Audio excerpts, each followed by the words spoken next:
So this morning, I want to think with you on All Saints' Day, in particular, creation stories. We're living in the question, and of course, many of us are already at this place where we've sort of dismissed the mythology of our perhaps our past, perhaps the magical notion of the creation stories. Perhaps we stand in tension with people we know who are creationists or creation intelligent design folks. Perhaps there's this tension there. Perhaps you are there yourself. What I want to encourage us is to think about creation stories in a new way that is more in the mystery of the question, but no less, and perhaps even more so, in the depth of the truth that these stories speak to.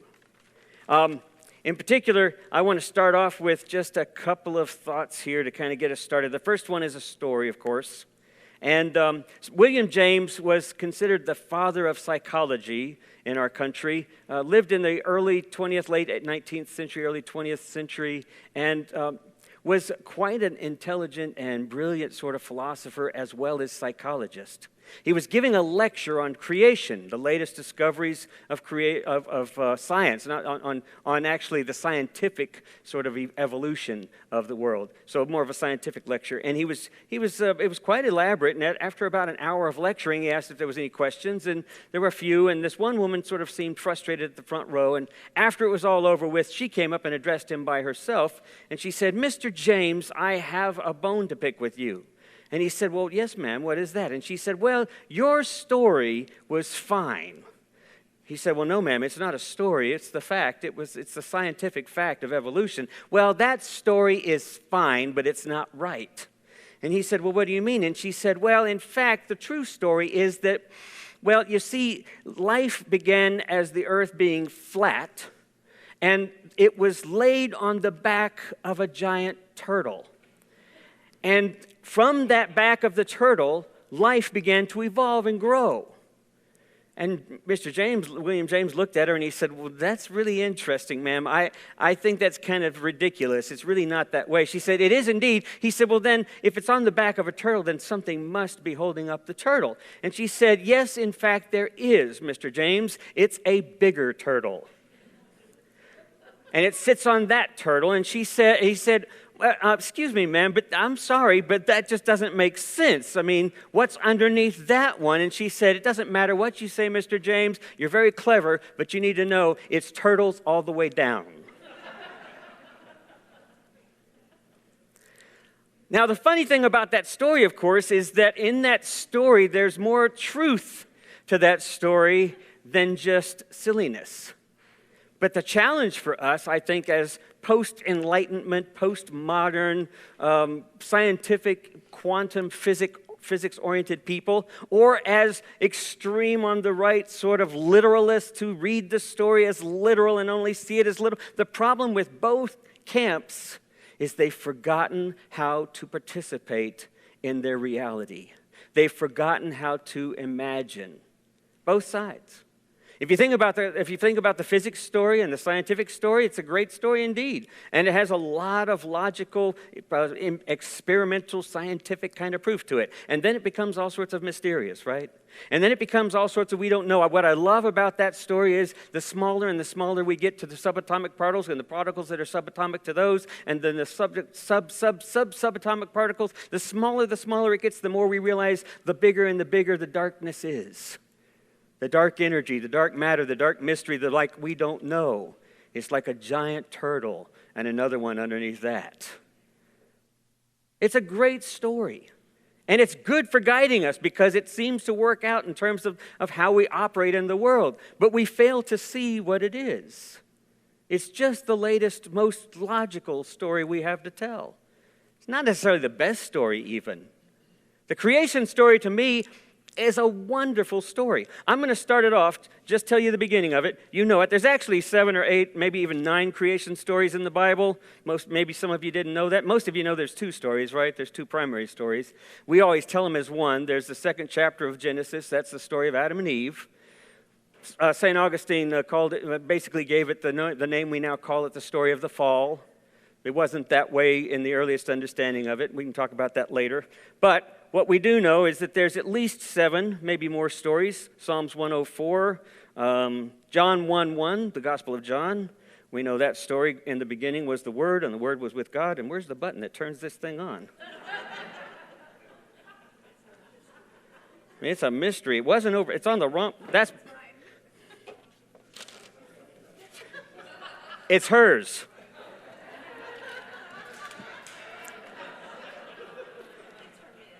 You know, it's just a story, that's all. The technology, we just have to learn to live with it and grow with it. And so here's the story from Genesis 1. I'm reading from the New Revised Standard. I'm just going to read the first couple of verses. You know this. In the beginning, when God created the heavens and the earth was a formless void, and darkness covered the face of the deep, while a wind from God swept over the face of the waters. Then God said, "Let there be light," and there was light. And God saw that the light was good, and God separated the light from the darkness. God called the light day, and the darkness God called it night. And there was evening, and there was morning the first day. Now, aside from the illogic of that trying to make scientific sense, the story is saying something profound. But the problem we have with myths, the problem that we have with sacred stories, is that we always try to understand them in our contemporary context. We try to understand them as post-scientific, logical, materialistically oriented people with crazy technology at our fingertips and anything we possibly want at our command, and then we try to understand this ridiculous story. And what we miss is how profound the story is in its context. Because you see, the creation story arose out of the Hebrew Babylonian captivity. Maybe at the very end of it, or maybe just after the Babylonian captivity. It arose out of that context, maybe 400 BC, 500 BC, thereabouts, maybe a little bit even earlier than that. But what was the Babylonian captivity like? Well, I mean, it was captivity for one thing. It was oppressiveness. But what else was going on? The Babylonian myth, because you know there's creation myths all over the place, right? Every culture, every religious tradition has a creation myth. You have a creation myth in your own family, in your own story. You just told it. It's a myth. It guides you. It doesn't necessarily need to be the only thing that guides you, right? That's the problem with myths. They're not meant to be idols. They're meant to be dynamic, engaged with. So you have to understand the context, because the Hebrews, when they created that story, they were creating it as a counter myth to the Babylonian story, which was about domination, about one king, one God king overcoming another God king to establish the reality that exists there. The same as you would find in a lot of Egyptian mythology. All of them oriented around one power overwhelming another power. What's so strange and unique about the Hebrew myth? About the creation story? Now, some of us might read it, well, God overcame the darkness. Well, that's just because we love dualisms. We like good and evil. We don't like things bad happening to us, so we like to think of God as somebody who comes in and makes everything good. That's not what this story is about. This story is about what can happen in the midst of chaos. This myth is about what happens when we participate with the chaos. God hovered over the darkness and the deep. There was already stuff there. And once God breathed out of that stuff, there started happening something. I read someone said this recently, that there's more illumination from light in the darkness than from light anywhere else. The light arose out of this darkness. There's this idea of working together in relationship with creation that is about not just renewal, but what's redemptively possible in all these moments. So God, out of the chaos, creates something, order. Now, all of that is partly what we call like a pourquoi tale or an explanation tale, right? We all have them, all the cultures. Why does the turtle have cracked shell? There's all sorts of stories about that. Why does the rabbit have pointed ears? We have all sorts of stories about why the things are there, why we have first day and first night. Every culture in the world tells these kinds of stories. This was a myth to explain how things were for that culture at the time, for the Hebrew culture outside of Babylonian captivity. but it speaks to something profound that I never really thought about until I started thinking about this whole series. And that is that in the midst of these stories, especially these creation stories, something is happening constantly. It's turtles all the way down, so to speak. But that doesn't mean we dismiss it. What it means is we open up to it. It's a great mystery, so we open up to it. And that's the hard part. Someone in a class earlier today was talking about difficulty in dealing with a particular problem they were facing and how to get out of that problem. And they just see that problem as one solid obstacle. But the reality is that that problem is an invitation. You see that? Can you understand that? We don't like problems. We don't like chaos. We don't like disorder. We don't like the idea that we live in the midst of mystery. We like answers. We like things black and white. We like things right and left. But we don't really. Because if you really look at it, the world is all about right and left and binaries, and that's what gets us into trouble. Amen? If I'm not making any sense, just stare at me. But if I'm making sense, you might just say, all right. Okay, just make sure that you're making sense. If I'm not making sense, then raise your hand and go, wait a minute. And tell me, because I don't know. I'm just staring out there, and I'm throwing ideas out at you. And this is different. This is a little bit odd, outside the box, maybe. Because how dare I would stand up here, and I certainly wouldn't say, congratulations on your pain and suffering. Good for you. But if you're reading the story and you're believing in this thing, if you're really trying to vision this story, what you're hearing here is there's redemptive possibility in the difficulty, in the darkness. Thank you. In the chaos, there's redemptive possibilities. In what we're experiencing now is redemptive possibility. What does redemptive possibility mean? It means the redemption of sin or the restoration of salvation. We'll talk a little bit more about that next week, but what I want to say right now is that really just means being whole, feeling like I'm connected again, like I'm not disconnected, because that's what happens in chaos. We feel disconnected. There's this dynamic kind of quality. I want to suggest to you a theory that I have, and it's mine alone. I love it. You can start practicing it. You can start putting it out on Facebook. You can start twittering it to people. Here's this great theory that our pastor came up with. I call it consonance and dissonance. You all and I, we all live in the midst of consonance and dissonance, and we love it. Go to a good movie. If the movie doesn't have some kind of dissonance in it, you want your money back. Read a good book. If the book doesn't have some kind of tension in it, some kind of conflict in it, you don't want to read it. You're not even hooked after the first part of it. We love dissonance because it moves us forward. Now, I wouldn't welcome dissonance on anybody, but the reality is, that's just a part of creation. That's a part of life. It's in constant flux, constant change, constant forward moving or backward moving, or in most cases, fighting against it.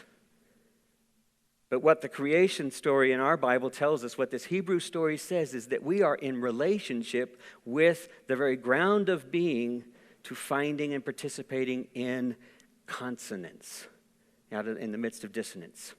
Let me give you a quick illustration. Just because I can play guitar, and I haven't played in a while. And it occurred to me, as Linda says all the time, she says, your funeral, when we have your funeral, it's just going to be dissonant chords, one after another. It's just going to be all dissonance. She said, I don't even know if we'll ever find consonance. We may never find harmony or resolution, just chaos. Okay, wait a minute. Oh, there we are, okay. Y'all know this song.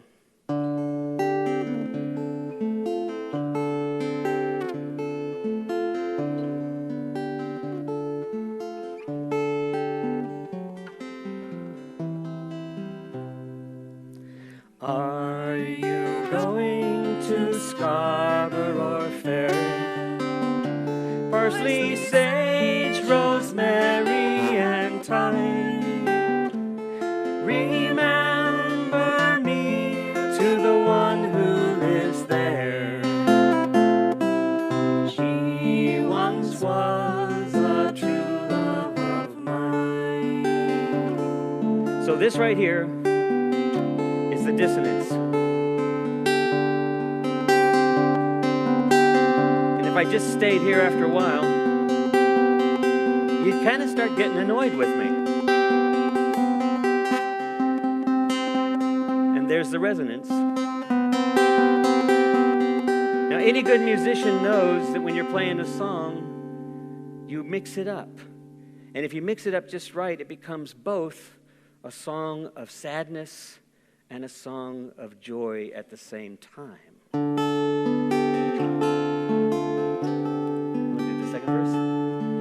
Tell her to make me a candidate, parsley, sage, rosemary, and thyme, without any seams or fine needlework. Then she'll be a true love of mine.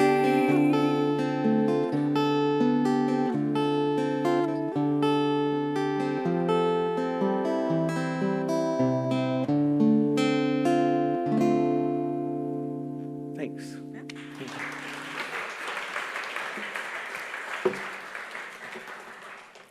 You know, so consonance and dissonance is just a part of who we are. It's what we love about music. It's what we love about movies and about stories.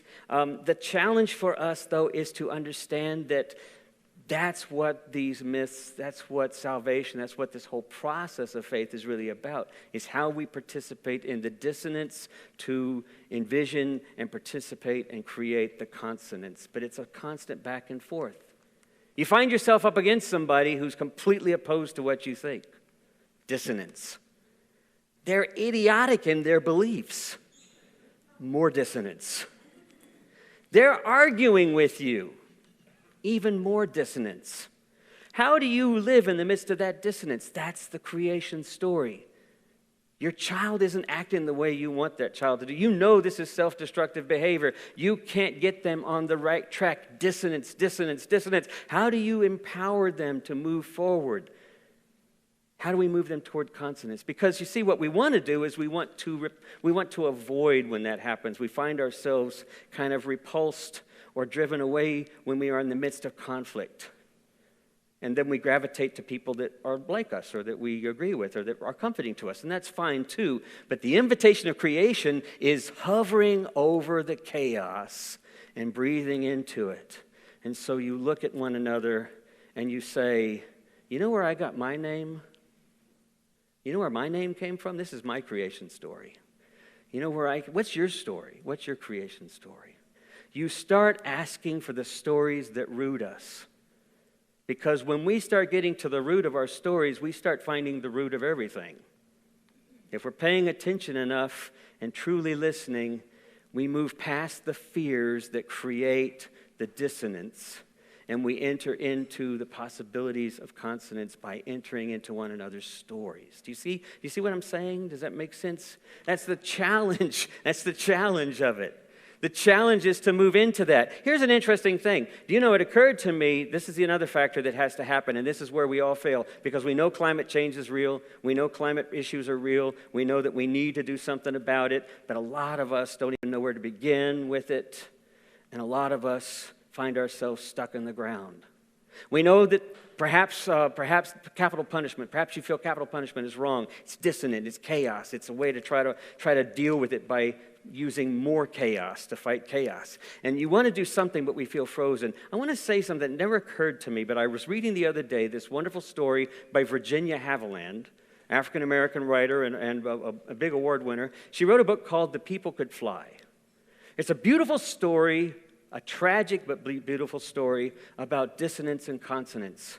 It's a story about the Igbo landing community, slave community. It was basically a slave trade landing where people from Africa were brought, and they landed Igbo landing in Georgia, and then were traded and whatnot, sold, and then moved about. Well, there was it wasn't wonderful. There was a tragic story that happened in the early 1800s where apparently a number of slaves simply jumped ship as they came closer to the shore.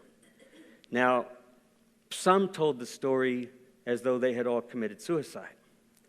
But the story began to circulate that no, some of them flew and some of them walked back to Africa. They began telling that story. Now, the more they told that story, the more that legend perpetuated throughout that area and elsewhere until the people could fly has become a rooted story in the African American tradition. And Virginia Hamilton wrote about it, probably in the late 1990s, a story about the young girl and her friend and someone who came out of nowhere. They called him an African angel. They called him a mysterious visitor. But he reminded them of this story. And at the most difficult, most horrible and abusive moment, she and her friend simply flew away. They just began to fly away. Now, you're saying, magical story. But the people who envision freedom are saying, there's a way out. And I believe in a way out. And I believe in the possibility of freedom. And what occurred to me was that African American slavery's reversal was not due to white people. It was due to African Americans. It was due to black people who believed in freedom. Women's voting right was not due to a bunch of guys who sat back and said, you know what, we need to let those ladies preach, we need to let those women vote, we need to let them vote. It didn't happen because a bunch of guys sat around. It happened because women believed in the right to vote. Now, do you understand? Amen. So do you understand what I'm saying? What I'm saying is it took belief in the redemptive possibilities that are present in the worst possible situations. That's what the creation story is about. It's not about, well, God made things so I could just have a good time and live here. It was order out of chaos. It was something birthing and growing and living out of the midst of darkness and despair because it was a possibility. How do we participate in those redemptive possibilities? All right, so I want to bring up here just very quickly a couple of quotes here. I should have stayed down below to see them. Let's come up here. The hardest thing of all is to find a black cat in a dark room, especially if there's no cat in the room. How many of us do that?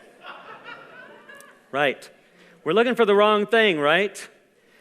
But what is in that dark room? That's what's being invited to us. Not what we want, but what's being invited out of that. Let's see the next. To affect the quality of the day, that is the highest of arts. I love that quote from Henry David Thoreau. He talks about the artistry of carving, the artistry of painting, but he says the most profound artistry is to affect the quality of the day. The consonants, to find the consonants in the dissonance. Even if it's your own day, as you're on the freeway and it's crazy, look for the consonants, right? Look for the way in which to flow to find something continuous. The other day I was with some friends and we were doing something called a forest walk.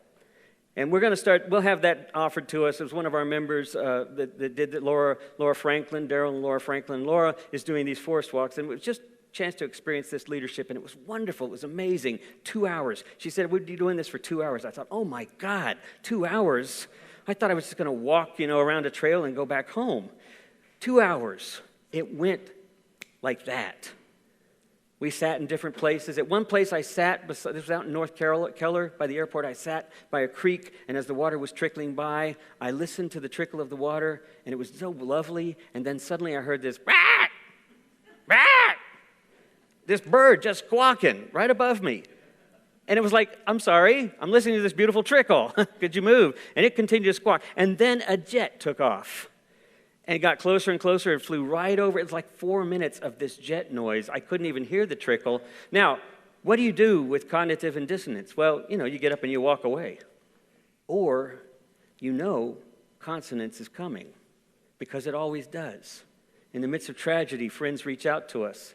We find healing where we never thought possible.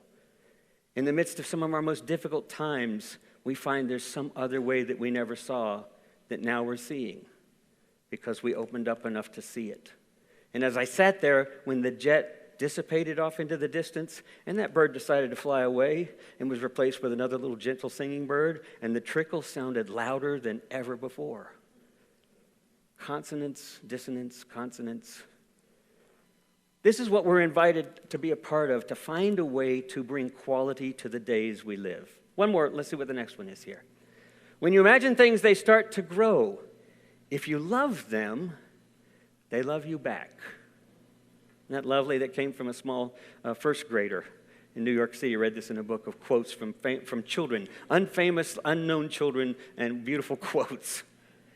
If you imagine things, they start to grow, and if you love them, they love you back. So my invitation to us as we think about All Saints' Day and as we think about the different ways that, y'all can come on out as I say this, as we think about the different ways that we meet dissonance in our lives, that we also recognize the reality of life is not dissonance, it's consonance and dissonance.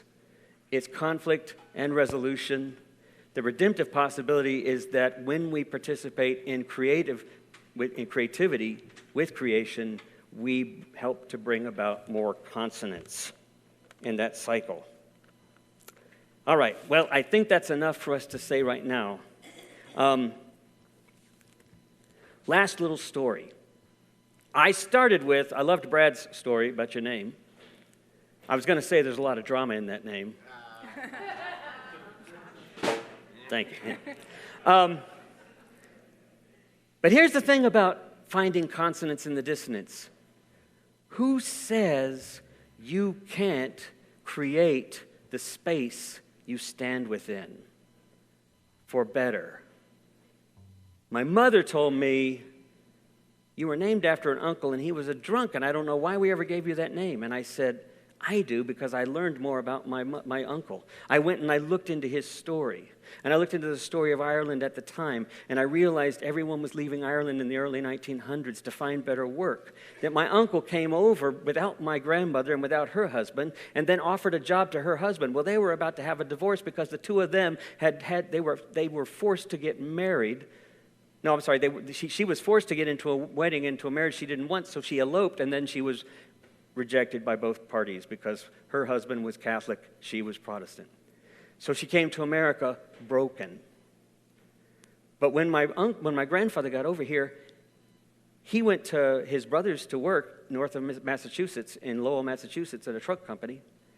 He didn't tell his wife where he was. He didn't want to deal with the pain. He didn't want to deal with the dissonance. Something about my uncle saw something more hopeful in that. And so he told my grandfather, she's coming over, and you're going to be here, and she's going to be here, and I'm going to be here for you to figure it out. And so he brought her over as well, told her where they were, and they lived there with him for 5 years. And then when they were able to, they'd saved up enough money. My father, who was born in Ireland, grew up to be a young child there, and they moved into Boston. My mother said, so what does that tell you? And I said that my uncle's a bridge builder. Yeah, he's a drunk, maybe. Maybe he drank a lot. I don't know if he was a drunk. I don't know if he was destructive. All I know is that somehow in the dissonance, he found a place for consonance. He found a way towards bringing things together. What story is in your life that feels broken, but you simply haven't realized the redemptive possibility in reframing it, in rethinking it, in recreating it? That's what we're invited to do every moment of our waking life.